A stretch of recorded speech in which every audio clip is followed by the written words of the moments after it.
Welcome to the ADHD Untangled podcast.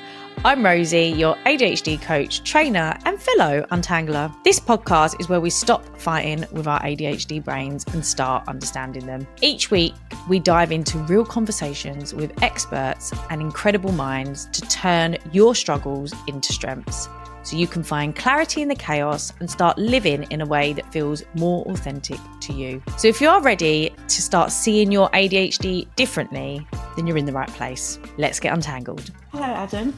Hello. Welcome to the ADHD Untangled podcast. Thank you for having me. And I met Adam because I went to an event called, was it the Sunday Papers? Sunday Papers Live. And Adam got on stage and shared his amazing story, which we'll get into. And ever since, I've just been stalking this guy, haven't I? I've read his book, like within like a day, walking around the canals, listened to loads of podcasts within a minute. And the reason I really wanted Adam to come onto the ADHD Untangled podcast, because he hasn't got ADHD. Well, not officially. So anyway. It's up for debate. Is because I think when you get an ADHD diagnosis, and especially later on in life, it really can be used as a vehicle to start unmasking and living a more authentic life. And that's a lot of the work that I love to do. And I think Adam has done an incredible job at creating a life that is really authentic to who you are and feels meaningful to you. And it's really, different and unique to what the system might tell us and how we should live. So, Adam, who are you and what is your life's mission? Good question. Big question to start as well. No small talk. No small talk. So I'm Adam Lind. Hi everyone. Who am I? Yeah, when it's funny when people ask that question, right? Because part of you wants to go through like your professional route, but I would always describe myself as a curious person and a human connection advocate, because I'm quite infatuated with human connection. I feel like we're living in a very disconnected society, and I think it's one of like the biggest pillars of why so much tragedy is happening around us. My life's mission, I guess, is kind of that note around human connection. I think my activism is these really like small moments, these micro moments of connection, whether that be going into a shop and making sure I say hello to the shopkeeper. That's kind of where I put my activism, rather than in, protesting and stuff like that, which really has a place. And I have some friends that really sit really well in that space. But just to bring people together, I guess. Such a great job of it. And you've got a really big following online, haven't you? But you seem to be able to share a message in an authentic and grounded way. How do you do that? How do you have a profession that is all around social media and stay so grounded? Good question. I definitely also don't want to depict this idea that I'm like constantly grounded, like I'm as much of a mess as everyone else in this world, by the way. And I think that's part of it. Like some people say, how do you show up to like make these videos and share these messages every week? And I say, if I'm having a shit week mentally, even when I've had difficulties in my relationship or whatever it's been, I will share that. And I think that's why a lot of people like watching what I do and why it becomes easy, because there's no masking, as you put it. I'll just kind of only be able to share what's happening in that moment. I felt really, when I released a book at the end of last year and everyone was saying to me like, oh man, like you're so successful, you must be so happy about this book. And inside I was so burnt out and crumbling. Like, it was a kind of everything I dreamed of. I got to go on like live TV and all these radio shows and it's so shiny, but actually like my body was shutting down. Like I wasn't sleeping. I had the worst stomach pains. So the first video I made about the book was this idea of like, what is success? Because I've got this success I'd been going for, but I was so fatigued and unwell that it's kind of like, what's the point of it all if you're not actually happy? And what did you do to overcome that period? Put the phone down for a while. It was really important. I'm a big advocate for like practicing what you preach. I speak a lot around kind of like, this mindfulness, this knowing yourself, this returning to self. So I try and go through periods. A couple of weeks ago, I took myself away for 4 days where I gave my phone, my laptop, everything away.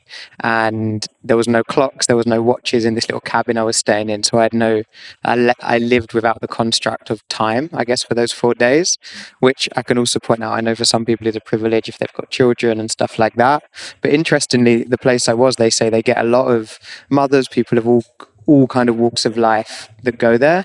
And it was such an integral reset, mainly for me, because I guess the work I do and being so present online, you're led to believe that if you take a step away from it, even for like a few days, you know, you'll become irrelevant. Or if you don't get back to those emails, or if you don't catch up with that friend, or whatever you need to do, everything's going to disappear. And when I had it all stripped away from me and was just left with my own thoughts and my own processes, all of the stuff that felt really important by the end of it actually felt really meaningless. And all of the stuff I'd been neglecting actually felt really important. So just, you know, we're living in extreme capitalist society where the hamster grind is just on and on and on and on. So if we can find these ways to take ourselves away from it, and that doesn't mean 4 days living in a cabin, you know, that can be taking your mornings and not picking your phone up for the first even 30 minutes, like it's a non-negotiable for me. And when I do slip up on that, I notice such a difference in my mindset for the rest of the day. So yeah, taking these moments, I guess, to know and listen to yourself, particularly your intuition. I think we've given away our intuition so much. I really believe in trusting your gut. The gut, you know, they call it the second brain. I'm no doctor, but they say that the gut says a lot for you, right? And from my experience, some of my friends are really into, you know, these like tracking everything. And I know it really holds a place, but I had this interesting experience with a friend where he woke up, like he'd stayed over and he woke up and he's like, oh, I've had the best sleep. And then he looked at his like tracking thing and it told him he'd had a bad sleep. And then the rest of the day he was like, oh, I'm so tired, I've had a bad sleep. And I said, it's so interesting because you woke up and your intuition said you had a good sleep. And I'm not bashing these processes, but I think it speaks to this wider point of we give everything away to technology, to devices, to this, and we've just stopped. I believe we've got like an innate wisdom essentially, and it's so hard to listen to that in today's society. It is so true, actually, isn't it? Because sometimes you can look at the data and then base everything about the kind of day you're going to have because you know you've had a bad sleep. So there's probably a lot to be said. Yeah, and I'm terrible for it. Like I've suffered with health anxiety and intrusive thoughts since as long as I can remember, and I've kind of got it at bay. But recently, I joined a gym where you get on the scales and you hold these things and it gives you your bio age, right? And I didn't ask for it to give me my bio age; it just gave it for me. And I'm 33, and it gave me 38. And the next 2 weeks, I was spiraling in health anxiety, and I hadn't had it for a really long time. And I was like, I feel healthy, I feel fit, I'm eating well, I'm exercising again because I'm at the gym. I was feeling at my peak performance, and now all of a sudden I'm like, oh great, I'm dying. Yeah, because someone said. Yeah, and then I believe your mind and your body are so interlinked. I went from feeling so good for those few weeks of joining the gym to then feeling so stressed, and I could feel it showing up in my body again because I gave myself away to this scale that didn't even ask to tell me my bio age. Tell us more about the intrusive thoughts. It's on my questions, actually. And the reason, again, I asked that is in the ADHD community, we hear a lot of people struggling with intrusive thoughts. When did you first start to get your intrusive thoughts? Yeah, I remember them, ever since I was a child. I've heard them linked to ADHD. I've heard them linked also to trauma. So like my dad was an alcoholic from before I was born, and I grew up, with him in the house. He wasn't abusive or aggressive or that traditional kind of alcoholism, but yeah, it was definitely quite a turbulent childhood, let's say. And I experienced quite a lot of death when I was young. So like lost all 4 grandparents, lost an uncle, then ended up losing my dad as a teenager. And a lot of my intrusive thoughts were around death. And I remember thinking really, from a really young age, being scared of dying, like really, really prevalently. But then the intrusive thoughts would kind of manifest in strange ways. Like I could be sitting in the back of the car. I remember like being really young and my mind would be like, Adam, what would happen if you just like swung open this car door like on the motorway? And I wouldn't do it, but I remember the mind like keep asking me these questions. And then I could be walking home from school and my mind would say, if you don't run and touch that lamppost in the next 10 seconds, your mum's going to drop dead. And I'd like run to the lamppost and I'd touch it and I'd be like, oh, thank God, she's going to stay alive. But I never questioned it, actually. I think it's traits of OCD as well. Never ever really questioned it until it kind of really came to a halt. I guess in my later life when I actually realized maybe this is something I need to look into. What did you do when you realized that it was something you needed to look into? Well, I guess I kind of have to give a bit of a backstory if that's all right, because of the way this all went. But so I lost my father when I was 17. And grief's a really interesting experience, particularly when you're a teenager, because one part of my mind was this like, yeah, I was a young guy, kind of all my friends were starting to like go out, going to clubs, like meeting girls. So one part of my mind was thinking, yeah, like what are we doing this weekend? Like who am I going to meet? And then the other part of my mind was like, okay, my dad's dead. Where is he? Where's he gone? Will I see him again when I die? Like all these really existential thoughts that felt quite, alarming, I guess, for that kind of pivotal age of being a teenager. And this existentialism really got on top of me to the point where I was, just constantly spiraling about the purpose of life. And it kind of felt to me that this veil had been lifted on what life is, because I was watching all these people older than me, like parents, elders, moan every day about their jobs and their marriages and their day-to-day life. And I was like, my dad's gone now. Like, his life's done. This life is so impermanent. This life is so fleeting. Why are we wasting it? Like, why are we doing all these things? Like, how have we been so milled into this, not to keep bashing capitalism, but capitalist culture that kind of leaves no explanation other than just carry on? So I kind of made it my mission that I was going to live life on my own terms. I was like, as long as I don't disrespect people, I can kind of break away and do whatever I want to do. And I just wanted my life to be experiential. I was like, there's an amazing book called 5 Regrets of the Dying by Bronnie Ware. Yeah. And she's a palliative care nurse, and she looks after all these people on their deathbed, and she asks them what their biggest regrets are when they die. And it's the same stuff that, if I got you to guess, would be them. Wish I didn't stress so much, wish I didn't like dislike my appearance so much, wish I let myself live more, all the stuff that we all know subjectively, but it's really hard to apply. But I remember thinking, like, I'm going to apply it, and on my deathbed I want to look back and say I had as many experiences as possible. I didn't say no to things. So that first step was moving out of my hometown. I went to university in Leeds, where I met my wife. And it was an amazing time living in Leeds. We got into a lot of hedonism and was masking a lot more than I realized I was, like through the use of drugs and partying, and everyone was doing it. So it didn't really feel like a problem. I wouldn't say I was an addict as such, but I was just part of that culture.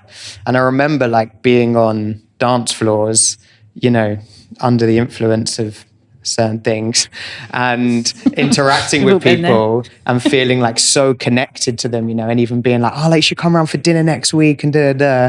And then I'd like leave, and if I saw them the next week walking up the street, I'd kind of like hide my head and like have all these flashbacks of what I said on the dance floor. And I remember thinking like that connection felt so like visceral in my body. I wanted it, but I needed it in a way that it actually felt sustainable and sober. So my wife and I decided to leave the party environment we were in, and we didn't have much money. We'd saved for like a year because we thought we wanted to travel. We'd saved about £5,000. We got some jobs, and we decided we were going to try and hitchhike from London to India. So the idea was no planes, no trains, no buses, and just rely on the kindness of strangers to take us from A to B. So we took a £10 bus from London to Amsterdam, and then from there just started thumbing, and it ended up being a 5-year journey. And I am coming back to your question about when it all came to a halt. You're going through so many. We'll go back to the hitchhiking bit, but the point I want to make is throughout this journey, countless stories of stuff that happened that I can share. However, what I ultimately came to notice was, 5 years in, we'd found external freedom. Like we'd figured out a way. We were like making jewelry, selling it. My wife does some like street performing. We were being taken everywhere by strangers. We were emitting this like energy where people just wanted to help us every day, take us into their homes. It was unbelievable. We were like, at this point in the south of Albania, just like living by the water, picking fruits from the trees, like completely idyllic, right? Externally, I was so free, and I remember I was in a hammock and I was drinking from a coconut. My wife took this photo from me. She put it on like Facebook or something. This was kind of pre-Instagram. We weren't vlogging, and everyone was commenting on this photo being like, wow, you guys like so free, so free. And I remember thinking like, I felt so trapped in my mind. And that's when this light bulb moment to me happened of like, I'd been searching so much for this external freedom. I'd put all my energy into external freedom. I hadn't looked at all for internal freedom. And, they say like, pack up. As soon as someone often goes through like a breakup or something bad, the thought comes, should I go to Thailand or should I go to India? Or should I just go away? And I was like, firsthand, those problems just come with you. And the experience of these travels completely fundamentally changed me as a person. I don't regret them at all. But why essentially I was so trapped at this point was the intrusive thoughts were so strong around. It was difficult because I'd found spirituality, but like I'd found spiritual practices at this point. And, I find spirituality can be quite existential, like I am not this body, I am not this mind, I am just energy. Great. Loved it. I'm in. But also when you have intrusive thoughts, it can be like, all right, so what's the point? Like literally, what is the point of any of this? And that spiral took me into like, I don't want to go as far as to say suicidal, but really, I was like, my whole motto was like, nothing matters. Like literally nothing matters. And I remember at one point spiraling so bad nothing matters and nothing's real. I'd be like, nothing's real. I'd be like, I'm not real. This floor's not real. This building's not real. It's all just like matter in my, the way I can see through my eyes. But really, it's this quantum field. Like I was that guy. And my wife turned to me and she was like, well, is your love for me real? And I was like, well, no, because nothing's real. And I remember seeing the look in her eyes and I remember realizing, okay, on one part, I still believe none of that is real, but ultimately I am living a human experience. I'm living within this human experience and I want to embrace it and I want to enjoy it. And within that context, I have to learn to like shut this guy up because my mind was just completely controlling me. And we decided to take a break from our trip. We never ended up getting all the way to India. We were at the east of Turkey on the border of Iran. We were struggling to get a visa for Pakistan. My mind had gone crazy. It was mad. Like the intrusive death thoughts were mad. Like we'd get in a hitchhike ride. And I remember being like, we were so prone to it at this point. I remember thinking, why are you even going to like conversate with this driver? Like within the next 60 years, you and everyone else you can see on this road will be dead anyway. Like so existentially horrible. Sorry to interrupt, but myself and everyone's favourite neuroscientist, Dr. McGow, are looking for some passionate, curious and driven people to join our ADHD-informed coaching training that starts in April. So if you're ready to create a career that gives you freedom and has a real positive impact on the lives of others, then head to untangledco.com to find out more. So we came back to the UK and I went to live at my mum's for a while in her spare room. And I remember looking at the bookshelf and there was a book that I'd been told about years before. And I tried to read it then. I remember reading it thinking like, this is a load of shit. Like this is such bollocks. Sorry, are we allowed to swear here? Yeah, and it was The Power of Now by Eckhart Tolle. And when that was given to me years before, I remember reading it, I was like, this guy is on crack. Like, what is he talking about? And I opened up the first chapter of the book and it is entitled You Are Not Your Mind. And before even having to read any words, it was like I still can actually feel the feelings in my body when I remember that moment. And I was like, oh my God, like I'd been so identified with the mind and the thoughts it was giving me. I never even thought to like take space from it or realize that ultimately our mind is a muscle and like all the muscles in our body, the muscles in our arms, the muscles in our legs, they need training, they need stimulating, they need rest. But I found because, like I can go to the gym and work on these muscles and see like a tangible difference. But because the mind is intangible, we neglect, or I was neglecting, I can't talk for all of you, I was neglecting how important it was to, like look at what it was doing, becoming the observer of my thoughts. That was probably like the best thing I learned from that book. Taking a bird's eye view of my own mind and looking at the thoughts that were coming and trying to make like break patterns within them. And as someone that used to wake up like every single morning and my first thought will always be like, what's the point? Like this, nothing matters. I'd close to say I never ever have those thoughts anymore, like ever.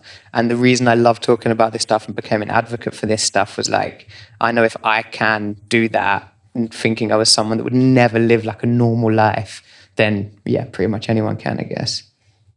I remember again, I wanted to talk to you so much because it's the two things that book was the same book that I picked up and then found yoga and meditation and also the Bronnie Ware blog. So there were two pivotal things that I found at the right time, basically. When you picked up that book, did it just switch your mindset, or did you go into like other practices like meditation, yoga? Yeah, I think observing the thoughts was the big one. So like I'd literally lie there and I learned that I think we have 80,000 thoughts a day or whatever. Don't quote me on that. We have a lot of thoughts a day. And from what the research I've read is like between 80 and 90% of them will be exactly the same thoughts as the one we had the day before. So we're basically living in this autopilot repetitive cycle. And that's exactly what I was doing. I was waking up each day thinking, what's the point? Anyone I was encountering with, I was thinking, well, we're all going to die. What's the point? And it wasn't until I started observing the thoughts I was having, writing down the thoughts I was having each day, I was able to slowly shift them. I was able to introduce new thought patterns. But yeah, there's so many great, easy practices. One I used to love is I'd just lie there, and anytime a thought would come, I'd just say the word thought in my head. And at first you're saying it like every second, sometimes more than one a second. But slowly, I found the more I was observing, the more space there was between each thought, the more time there was to kind of like, integrate and slowly start to kind of mold and change the way my mind was working. And talking about it, like the intrusive thoughts, like when I first started my Instagram channel, like there wasn't many people on there at the time. And I remember just making a video on my stories being like, talking about this idea that when I used to run to a lamppost and thinking my mum would drop dead. I remember I went for a walk, I came back and I had like 100 like DMs. And at the time I was like, that never ever would have happened. And I forgot that I'd made the story and I was like, oh no, what's happened? And it was just everyone being like, well, firstly being like, oh my God, like this happens to me. But more so, oh my God, I've always thought I was crazy. Like I've always thought there was something wrong with me. And I was like, why aren't we talking to each other about this? Like, so wait, we're all just walking around functioning, pretending we're normal, but inside we're all going absolutely crazy. We've got the crazy thoughts. Yeah, and I thought that was kind of like became a bit of my mission. If I can lead through vulnerability and just like say whatever's happening within my mind, maybe it could like normalize it for someone, I guess. And it's so important what you said about the freedom thing, because it reminds me again of like masking. Before you get an ADHD diagnosis, you're just chasing all the external stuff. You're trying to be play all the different roles, get all the achievements, try and fit into society as much as you can to feel normal, and then you get to a point, you've tried everything and you're like, nothing's working. I'm still not normal. I'm still not happy. And then you start to go into self-sabotage. So when you came back and you had this realization that, you've gone out there chasing this freedom, you got the freedom that you thought you wanted, and then you come back, what were some of the big shifts in your life that you made to still have that, I suppose, live that within that freedom, but how was it different to what you were doing before? How did you stop the chase of being addicted to chasing the external? Yeah, interesting. I don't think I did stop it. I think I'm still very much in it, by the way. Like I'm certainly not healed from all this stuff. I don't know if we ever are. Like you would have, from the book, I'd start the book by being like, I want anyone that ever listens to me talk, remember, I know nothing. Like I literally know nothing. I just have like a set of I believe that vulnerability, like just sharing a story, can help someone else. So I definitely don't have any answers. I'd say one specific therapy I did was called internal family systems or parts work. And like I said, I was becoming a bit fascinated by what my mind was doing, what it was saying. But with parts work, it kind of teaches you that you have lots of different parts to your mind. And by being able to identify with those parts really, really helped me. So like I have a main part of my mind called Jimmy, who is the guy that feeds me all the intrusive thoughts. And like I've drawn him so many times. I know what he looks like. I know what he sounds like. I know what he smells like. And I know when he's there. And it kind of meant that when these thoughts were coming in, I could be like, Jimmy, mate, like, thank you, but like, I don't need you right now. And it was an interesting process when you go into the mind work, because at first it was like, Jimmy, like, fuck off, like, I don't want you here. But then you learn that actually all of your parts ultimately are there to protect you, and they would have been there from childhood. And my Jimmy was definitely a way to handle like the trauma that was happening at home. So, and it's funny, like if I've ever done like deep therapy with this one specific woman, whenever we get into a part and then we go right to the root of the part and she says, what does that part need? Ask it what it wants. Every part just says, just want to rest. Like, cause they're so on and they're so active. But I find myself using it all the time. Like my cynic, we were just talking about this before, like my cynic is so strong. Every situation I'm in, every podcast I listen to, I find that I have this cynical part. Before that could have showed up as me being like, God, I'm an asshole. Like I just don't like anyone, I don't believe what anyone says. Whereas now I'm like, oh, okay, the cynic's here. Like, thank you for being here. Like, acknowledging that. And it's funny because on one side, this could sound like I'm an absolute crazy person because I just sit there all day talking to all these voices in my head. But actually, they've really helped me and they all serve a place. And I think the more you work with the intricacies of your own mind, the more they all kind of start to work together. With coaching, I do that a lot with clients with their RSD. Actually, we name it, and mine's like Gary, get involved. And I think it just helps you to accept. It is an acceptance, isn't it? Instead of fighting against those parts that can feel so big and overpowering, actually, they should become a mate that's sitting next to you, and you're not, controlled by them so much. So, in your book, you mentioned about, when you went on your trip and you hitchhiked, that a lot of people were putting the fear of God into you and had that real strong negative bias about like, oh, it's really dangerous and all of that. And it really, again, related to when I went to India and my mum sending me all the articles around all the rapes that had happened in India. And then why the hell would I be going on my own? And trying to scare me into going. How do you sort of, because again, when you're going to try and live a more authentic life and you're trying to step out of what your whole family have maybe lived in a certain way for years and years and years, and you want to do things differently. How did you manage to sort of, I suppose, ignore what was being said and still go with your own intuition and live the life that you... Yeah, it was tough. Like, I have so much respect for my mum. I was essentially raised by my mum and sister, and they were so scared, and they didn't really want us to go. My wife's family was scared, and because I've really got this inner belief that people are good. Like, I can't explain it. It's not like a thought. It's like a burning knowing. I was like, if I believe this so much in my core, I have to like somehow prove it. And I can't prove it through debating, like the indirect racism we're fed through the news. I can't fight it by like the indoctrination I felt like I had at school. I have to go and experience it, I guess, to prove to myself if it was true or not. So also, I guess, being quite young when we left, I was probably like 21. So you have a bit of like, complex as well. And you're a bit less maybe mindful of other people. Like, I sometimes think now, would I do that to my mum? Not that I was doing it to her. But yeah, I guess a slight, I don't want to call naivety, but yeah, it's hard to connect properly to the feeling. But it was just a knowing that I was so fed up of... Like, I haven't watched mainstream news for a really, really long time, and I didn't back then. But any time when you remove yourself from mainstream news, which I know some people call ignorant, which I'm always open for that assumption, because I believe there is an ignorance to not watching mainstream news for sure, and a privilege, and I hold my hands up to that, by the way. But when you remove it and then like you go back into it, if I go to my mum's and I see my stepdad get home from work and just put it on and just see like all the death, all the this, all the that, and I know political climate we're living in now is like a whole nother story to what was going on back then. But yeah, I was just like, of course we're so divided. Of course we're scared of what's happening in this and every other country because the narrative fed to us is so strong. But like, I felt through these experiential science of living on the road for 5 years, we crossed 26 borders by land through all religions, nationalities. People took us into their homes.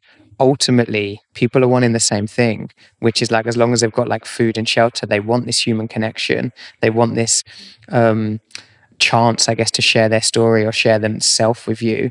And once we just completely surrendered to that, like, I cannot tell you half of like the experiences we had. And people would say, oh, people still love to flip it there. And they'll be like, well, your wife couldn't have done it on her own. Or you couldn't have done it if you were black, or you couldn't have done it if you were this. And it's like, you just can't win. Like, people are so embedded that the world is bad. Even if you go and do something like this, they'll find a way to debunk it. And that's fine for them. But yeah, it was just a knowing, I guess. And it is because our brain is addicted to that negative story though, isn't it? It's like, that's why we like the news and horror films. They can't get enough of it. And I suppose you're always looking for it. You said though, even, most of the experiences you had were really, really positive, and even the one that felt a bit scary turned out you had a positive view on it after, didn't you? And it wasn't like a negative view you had on that experience. That's what I also found funny. Like, when we came back and said, oh, we've been picked up by like over 1,000 strangers, the first question everyone would ask is, oh, did anything bad happen? Anything scary happen? I'm like, how funny that no one's like, what was the best experience you had? Like, people just want to know the bad. It's crazy. But I'm like a chronic optimist. So unfortunately for everyone else, even if I have a bad experience, I'll try and make it good. But essentially, and this one I guess is also a little bit controversial, so I'll be intrigued to see how it lands.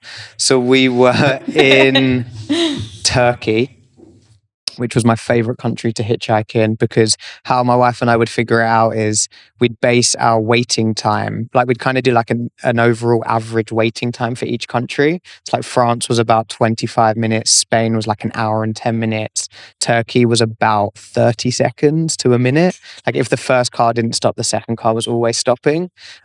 We went to learn, I think it's partly cultural, because in the Quran they say treat strangers and neighbors like as gods. So picked up by these two guys, and we were with them probably like 3 hours in the car. And when we first got in, I was so used to the pleasantries of like, where are you from? What are your jobs? Why are you in Turkey? But straight away, this driver was just like, do you believe in life after death? And I was like, I'm so here for this. Like, I'm so done with small talk. Don't like small talk at the best of time, but also being in hitchhiking so much. It's funny because people were like, was it always so exciting? I was like, it can be quite monotonous. Like when you're just going from A to B, telling the same story. We're from England, we're traveling to India, you kind of get sick of your own voice. So yeah, this guy was like, do you believe in life after death? Like all these big questions. And then about 2 hours and 45 minutes in, we were close to the destination, and the passenger, who hadn't said a word because he only spoke Turkish, a fly flew in from the window, went in his eye. So we pulled into this gas station for him to go and use the bathroom so he could wash his eye. And the driver turned around to us, to my wife and I, and he said, you see that guy that's just gone into the bathroom? He is one of the kindest, sweetest men I've ever met, but he did just get out of prison for killing his wife. And he then said, I actually met him in prison, and I was also in there for killing my wife. And I felt my wife's like hand grab my leg like so intensely. I could see like beads sweating from her. I didn't feel unsafe at all. Like, I guess you could say energetically, like obviously that's like big news to be delivered, but we'd been in the car 3 hours. We'd like stopped for food. Like, I don't know. I didn't feel unsafe. I felt shocked, but I didn't feel unsafe. And then, 5 minutes after he drops us out of the car, helps us with the bags, gets us like a roadside orange juice, which all the Turkish hitchhikers insist on doing when you get out of the car, writes his number on a thing and is like, if you need anything, if you need somewhere to stay when you're that way, like, here's my number. And like have a good trip. And my wife just kind of like breaks down and she's like, oh my God, like I thought they were going to kill us. Like she was petrified, which I also understand as a woman in that situation is different to my experience. But it's really weird because she was like, why aren't you scared? And I was like, I don't know why I said this, but I was like, but do you not see why that happened? And she was like, what do you mean? And what I took from it was this kind of question. I'm not saying I've at all condoned what they did, but the question it arose in me was, we've just spent 3 hours with these men. We've conversated with them. We've connected with them. They've helped us.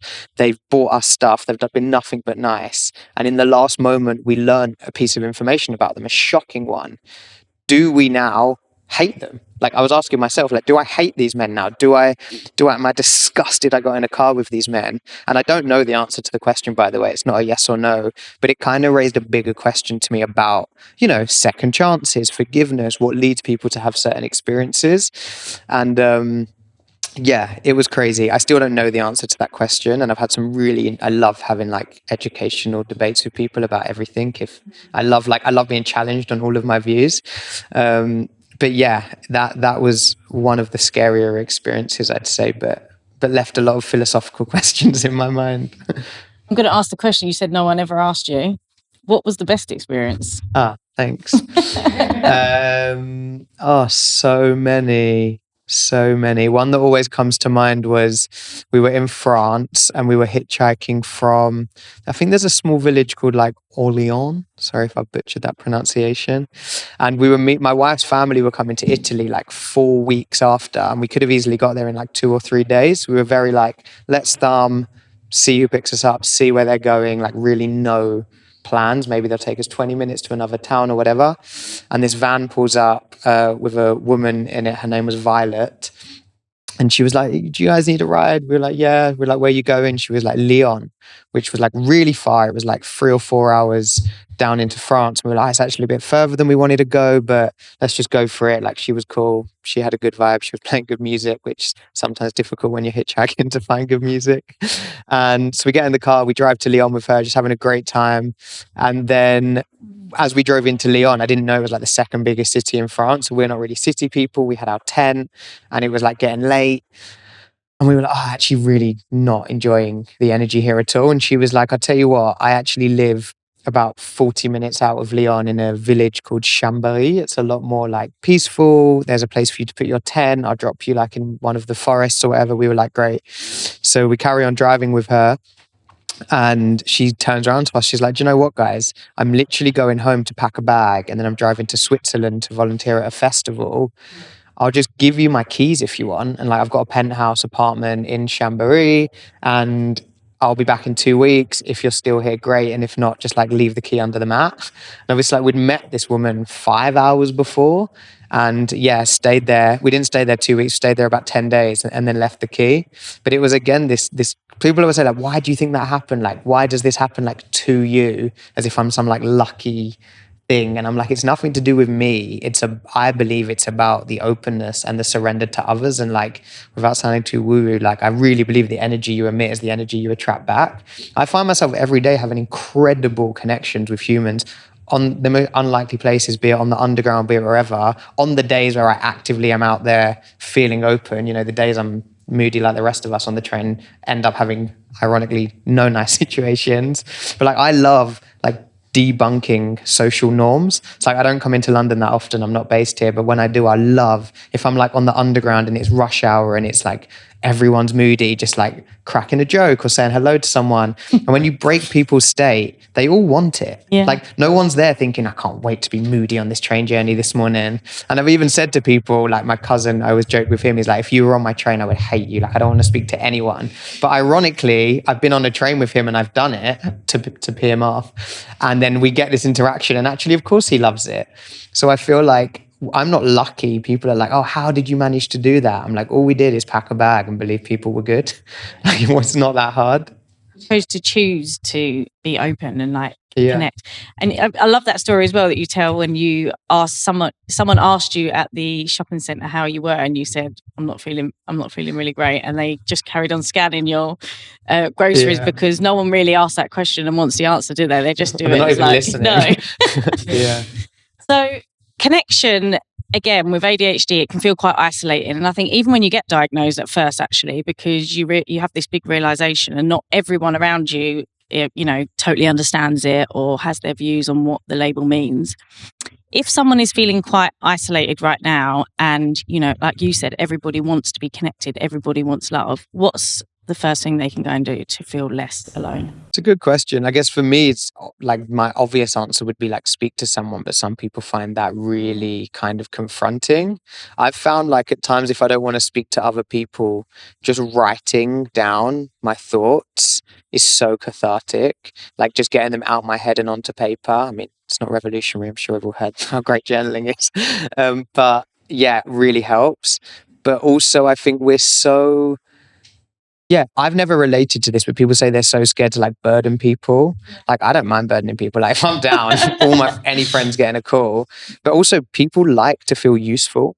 Like I love when a friend calls me because they chose me. It's actually like when people reach out, don't worry, because you're going to give someone an ego boost probably. They're the one that you've called to confide in. So I think we can get really caught up in like, I don't want to call it victim mentality, but like self-doubt, I guess. Self-doubt of like, this person might not want to help me and like we are all, I also think like this person, we all care about each other, but ultimately I believe humans are, as well as being good, are inherently selfish. It's like right now you're all here is sharing this space, listening to me, but you've all got your own narratives going on. Like some of you are like, I wonder when this is done, or like, what am I going to do after? Or I'm hungry, or I'm this, or I'm that. Like we're all living our complete unique human experiences. But I love that because it means like, I don't really suffer with, like social anxiety and stuff like that. But from people I've spoke to that have, is this like, have I said that have I said that thing wrong? Or like you ruminate on these things, and I'm like, in the nicest way, like, no one cares about you. Yeah. Like some people really fundamentally care about your well-being, but on a day-to-day level, like nobody cares. And I don't know, that's just something that's come quite naturally to me, but I find it so interesting how caught up we get in our own head, but then don't imagine that everyone else is just as caught up in their own head. Yeah, it's so true. It's like zooming out, isn't it? Instead of zooming in on the thing happening in front of you. Well, that's where existentialism can help. Because if I ever entertain that route, I'm like, nothing matters anyway, nothing's real. So, and I suppose the other question around that is nothing's real. Nothing matters. And the other question around that though, as well, is I suppose the building trust. I do a whole module on trust on my training, and I always say that I think the way we start to trust each other is it starts with self-trust, because often we don't trust ourselves, you know.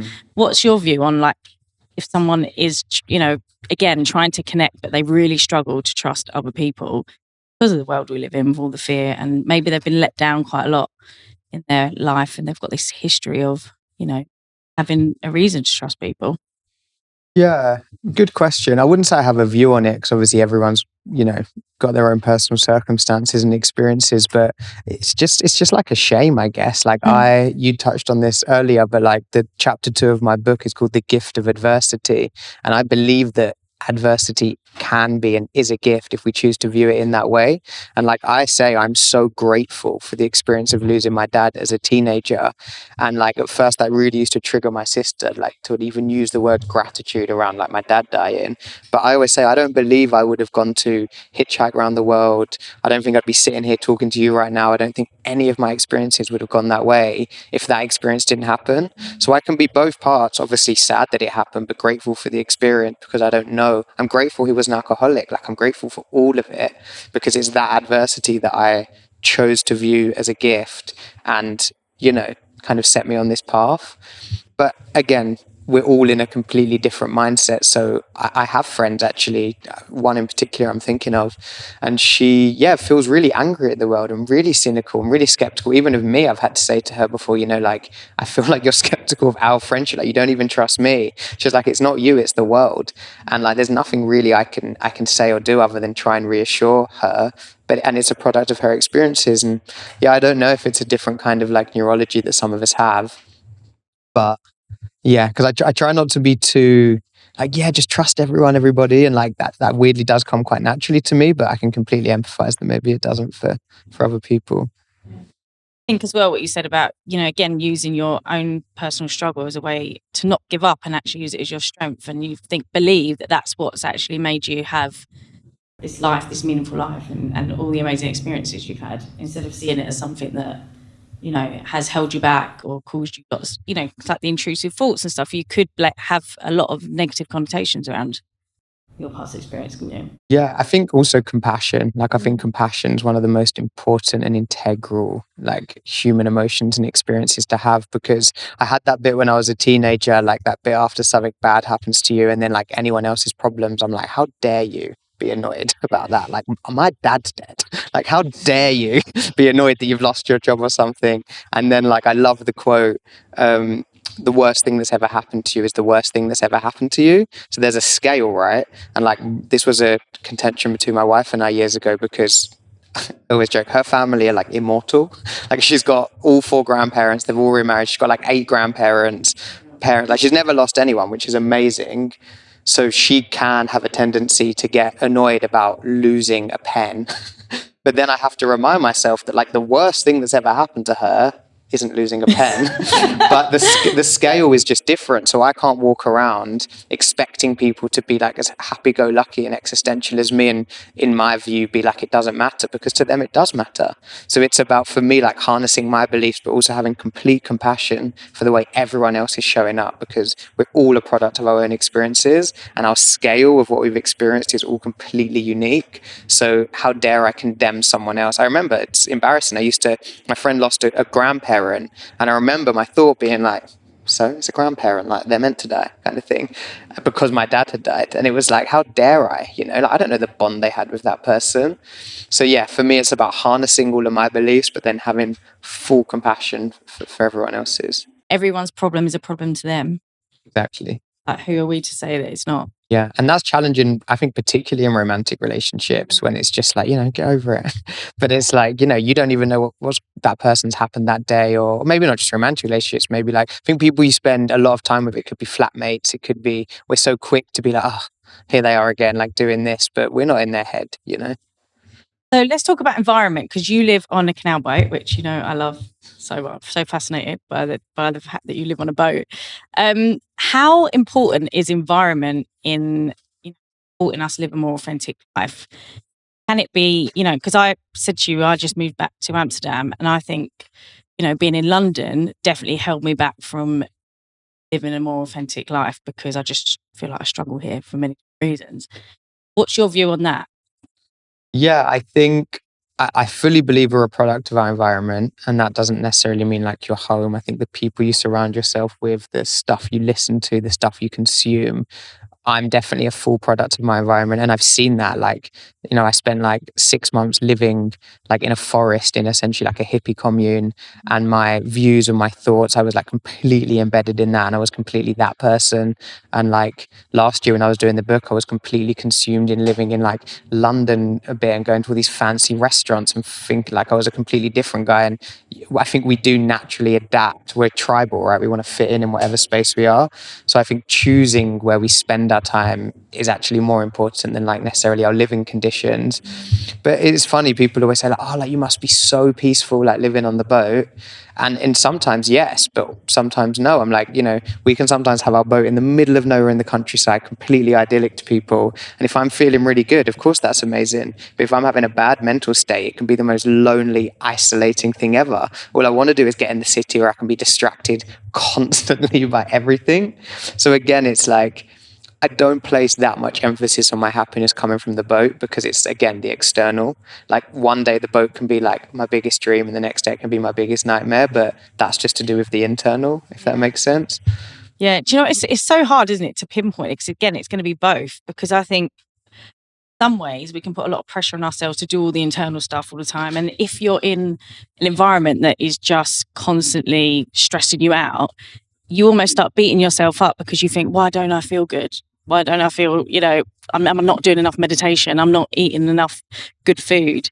And then you leave the environment and all the work starts to pay off. So it's about finding, I suppose, the balance, isn't it? And I'm very conscious when I have, which I've had recently, this thought of like, we should move off the boat, or I need to go back to India, or like the same things I spoke about earlier. Like when that thought comes in, I very rarely entertain the idea of going to India or selling the boat. I entertain, okay, what's coming up here that's making me want to flee or change everything so dramatically?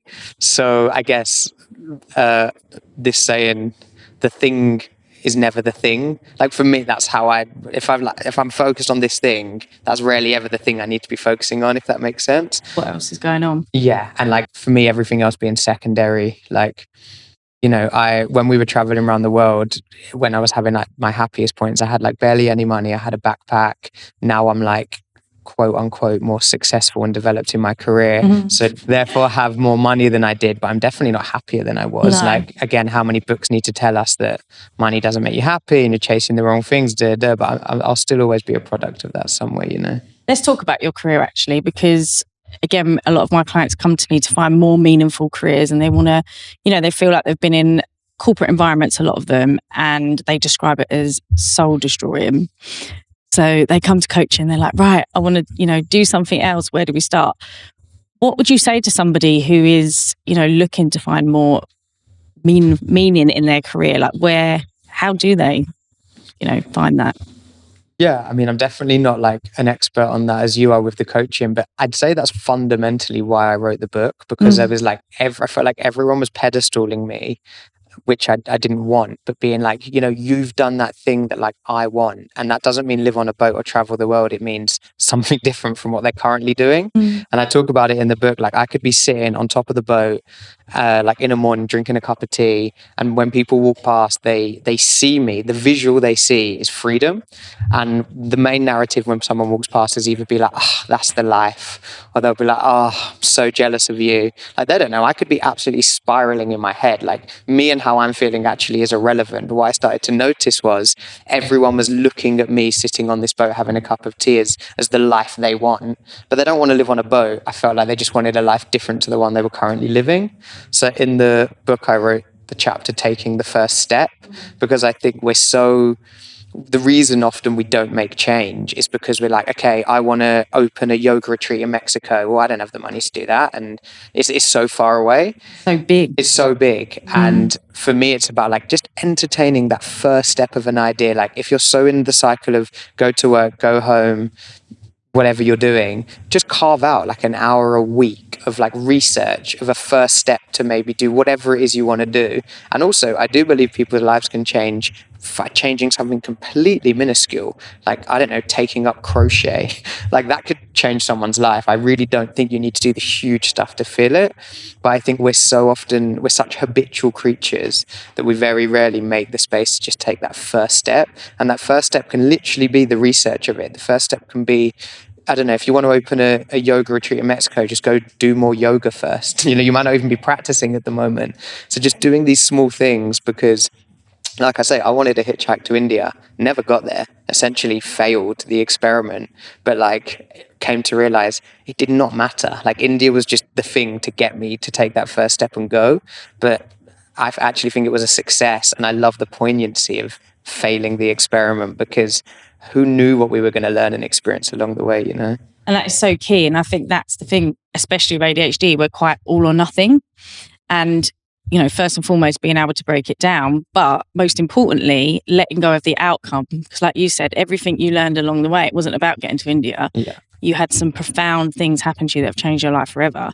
Exactly. And I think it's that reminder, and you have lived that extreme life, so it's not impossible, because some people out there will be like, I'm just not like that.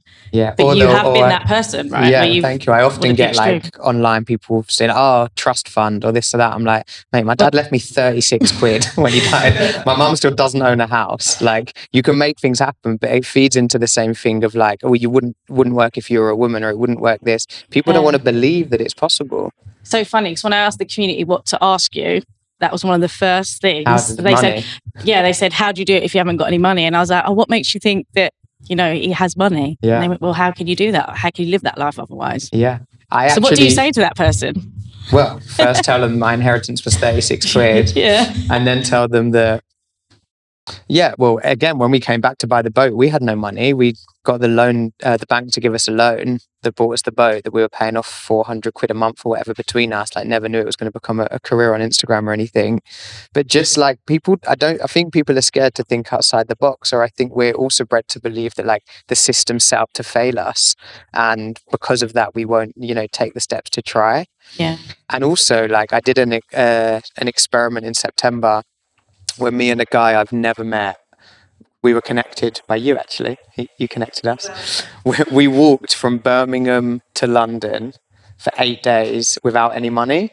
And we had a tent, no food, no water. And we called it a human kindness experiment.